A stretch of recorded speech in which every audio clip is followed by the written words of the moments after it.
for Nehemiah, shutting down, quitting is out of the picture. And what Nehemiah did reminds me of what one explorer by the name of Herman Cortes, he was an explorer in Mexico. He brought his people with many sheep to Mexico and exploring the land. But when they landed, the people were exhausted.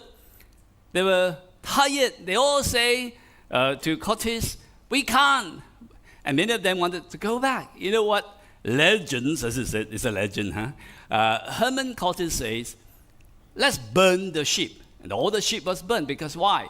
Then quitting is not in our vocabulary. How many of us know? In the same way, how many of us, we're going through a period of unprecedented changes. Even today, we are suffering from the consequences.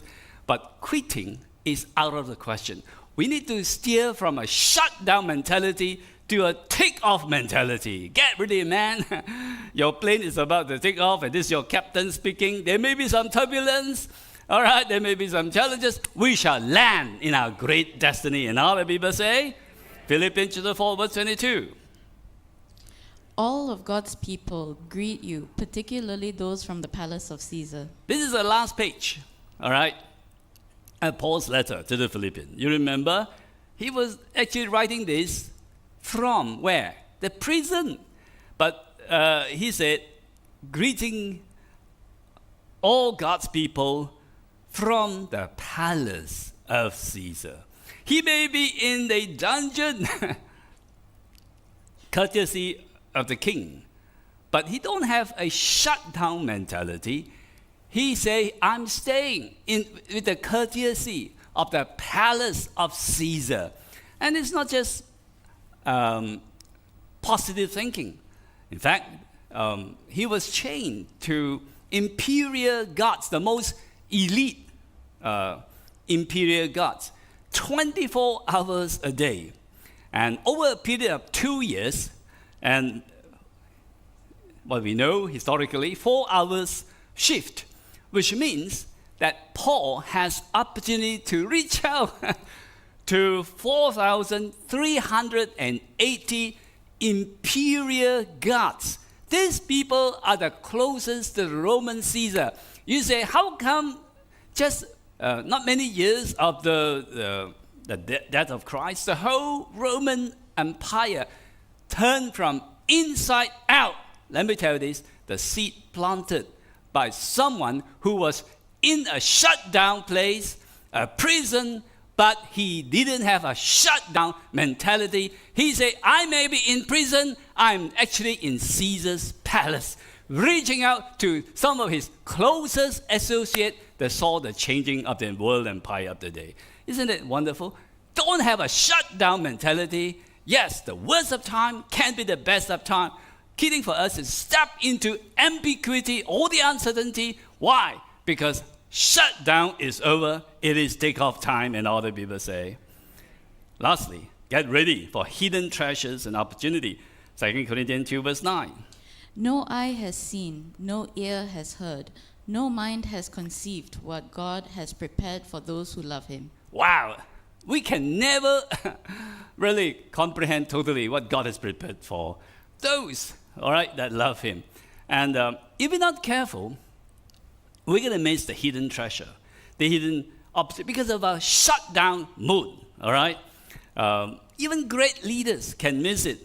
I think it was the internal memo of Western Union, big company. And you know what they commented? They miss it. This telephone has too many shortcomings to be seriously considered as a means of communication. The device is inherently of no value to us. Today, we have telephones all over, even in our pocket. All right, and now with your smart watch. All right, another one that miss it, and of course, Dr. Jim has many more illustration. But I think I'll highlight one, which is the head of the 20th Century Fox. All right, that you know what he commented on the television. The television won't be able to hold on to any market it captures after the first 6 months, because people will soon get tired of staring at a plywood box every night. How wrong that particular leader can be. Another one is from the Digital Equipment Corporation. There is no reason for any individual to have a computer in their home. And they'll come from the president and founder of the Digital Equipment Corporation. And man, it's not just in the home. We get our computer. I mean, this particular phone has so many volumes and volumes of library, got to pack a few floors. Man, it's all because, man, this handheld computer, you can actually put in your pocket. So, kidding is, how do we get ready for the hidden treasure?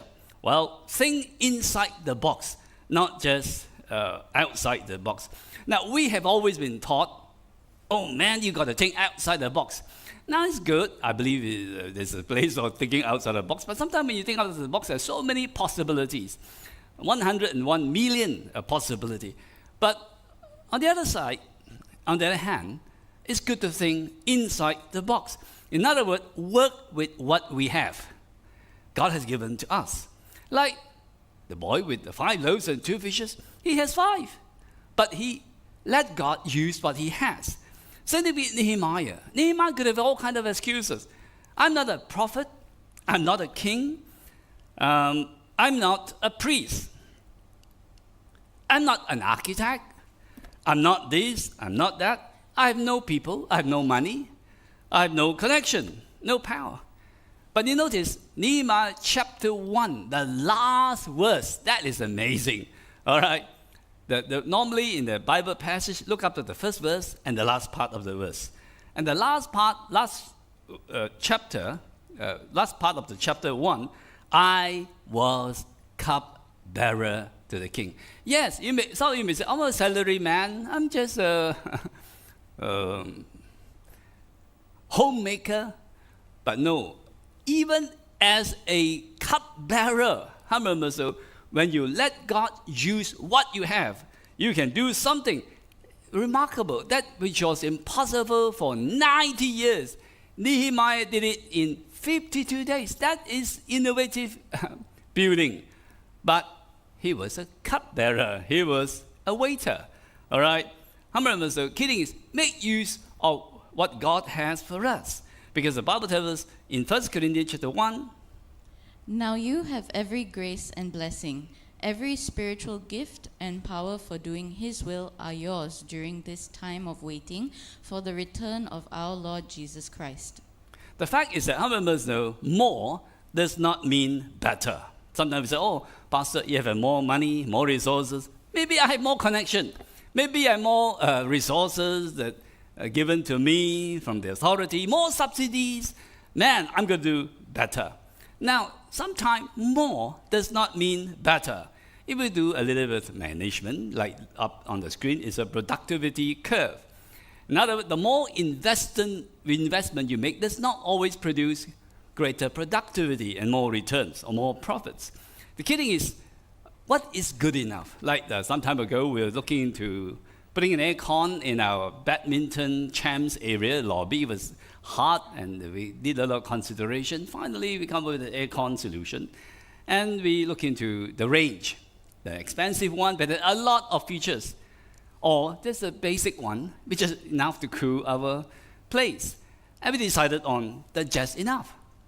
All right, now, of course, we want to give God the best, but we don't need all the extra features, which actually make things very complicated.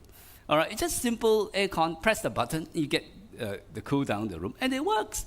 So more does not mean better return. And this is very encouraging, especially for you who are in the startup business. All right, you say, oh, you have more resources, you have more days, more capital. No. How many of us know? Sometimes the more we have, we can become lazy. When God gave Abraham the land, a promise, He didn't put him in the land where, wow, man, there's rich supply of oil. It was almost a desert place and malaria, mosquito-infested area. But they become the most innovative people. They won more Nobel Prize. All right. So how many of us know the limitation can set up great innovation? All right. The same way during the COVID, our people learn to make do what we have. Look up the screen is our bandage tripod, and you couldn't even get anything from Lazada during that time. All right? And you know what? We also need to learn, our staff learn to use, get on the internet to learn how to do all the video taping, recording. And the key thing is, how many of us know the limitation is going to stir up innovation? Man, whatever you feel, I'm not this, I'm not that, let God take you beyond and take hold, lay hold of all the hidden riches. Isaiah 45 says, and I'll give you treasures hidden in darkness, secret riches. In other words, you can't miss it. I'll show you a few stories of how even great innovative leaders of that decade miss commenting all kinds of things about the telephone, the touch screen, and man, I remember so God says, get ready for the secret riches that I have for you. I will do this so that you may know that I am the Lord, the one who calls you by name. How many of us know God knows you by name? You will never forget, like share with you what that particular lady experienced, single mother, man. That's an amazing thing. God will never forget. The word to remember means God was going to show you and shower you, amaze you, surprise you with His goodness. Verse 4, and why have I called you to this work? Why did I call you by name when you did not know me? It is for the sake of Jacob, my servant, my chosen one.